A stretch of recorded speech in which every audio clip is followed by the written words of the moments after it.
बड़ी संख्या में बैठी हुई मेरी माताओं, मैं ज्यादा तो तुमसे ही बात करना चाहता हूं, क्योंकि कल भी मैंने कहा था कि मां तुम हो, जननी तुम हो।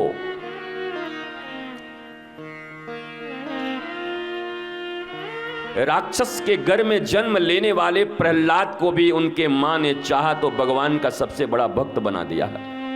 कयाधु ने असुर के घर में जन्म लिया था उस बालक ने, पर मां का ऐसा प्रभाव, पिता तो असुर थे, पिता तो नारायण के विरोधी थे, परंतु मां का ऐसा संस्कार कि असुर के घर में जन्म लिया बालक भगवान का सबसे बड़ा भक्त बन गया। और द्वादश भागवत में प्रहलाद का नाम आता है। इस होल यूनिवर्स में 12 भागवत महापुरुष हैं, उनमें एक प्रहलाद है जिनका कुल असुर का है, खानदान असुर का है। हमारे आपके कुल तो असुर के नहीं है, हम तो मानव कुलीनता के साथ जन्म लिए हैं, फिर हमारी तुम्हारी ऐसी स्थिति क्यों है?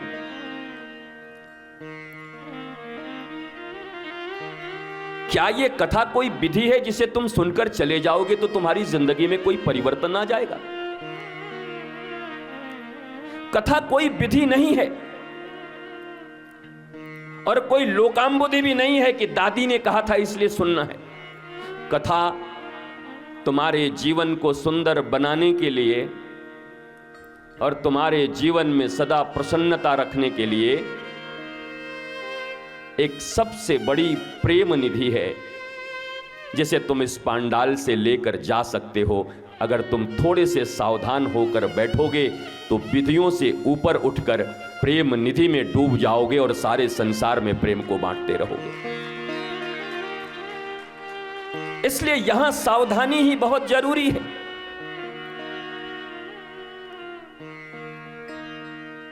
ये कोई तुम्हारे नागपुर के किसी सिनेमा हॉल मल्टीप्लेक्स का कोई मैटनी शो नहीं है जो 3 घंटे ही चलेगा। यहां 3 मिनट भी काफी होते हैं साहब, और 3 अक्षर भी काफी होते हैं, और नहीं तो 30-30 साल गुजर गए कथा सुनते हुए, पूजा करते हुए, पर जीवन की एक समस्या का सुलझाव नहीं होता, बल्कि बोझ और बढ़ते जाते हैं। इसलिए भगवान शंकर जब पार्वती जी को कोई कथा सुनाते हैं तो कहते हैं पार्वती सावधान। काक भुसुंडी जब गरुड़ को कथा सुनाते हैं तो कहते हैं सावधान। गुरुदेव सुखदेव जब परीक्षित को सुनाते हैं तो पहला शब्द होता है सावधान। और सूत जी जब सौनक आदि ऋषियों को सुनाते हैं तो कहते हैं सावधान। और आप देखोगे कि कथा में ही सबसे ज्यादा आप व्यस्त रहते हो। कथा में ही जैसे प्रेत हवा में डोलते चलते हैं, वैसे कथा में भी लोग डोलते रहते हैं इधर उधर। मैं देखता हूं 2 घंटे के लिए आते हैं।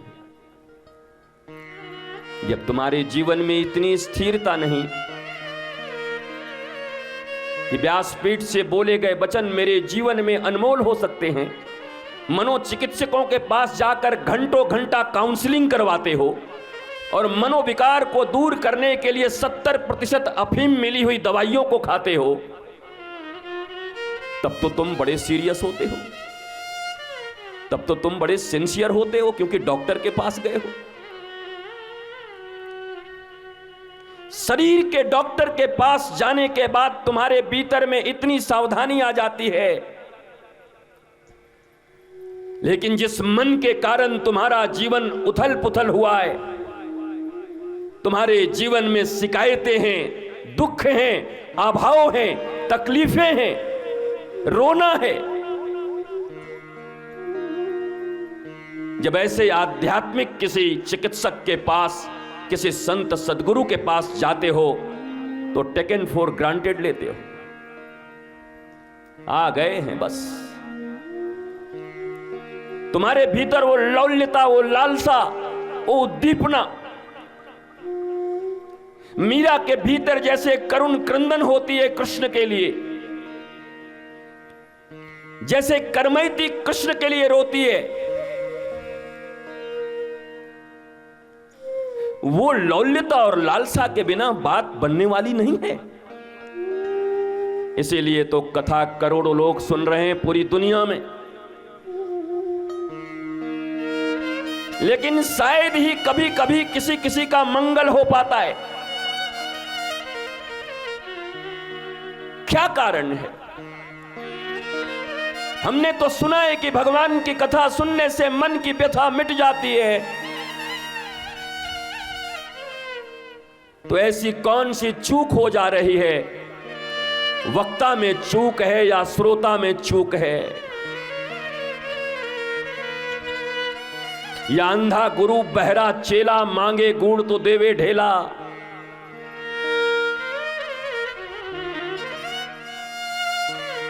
कहां गैप रह रहा है?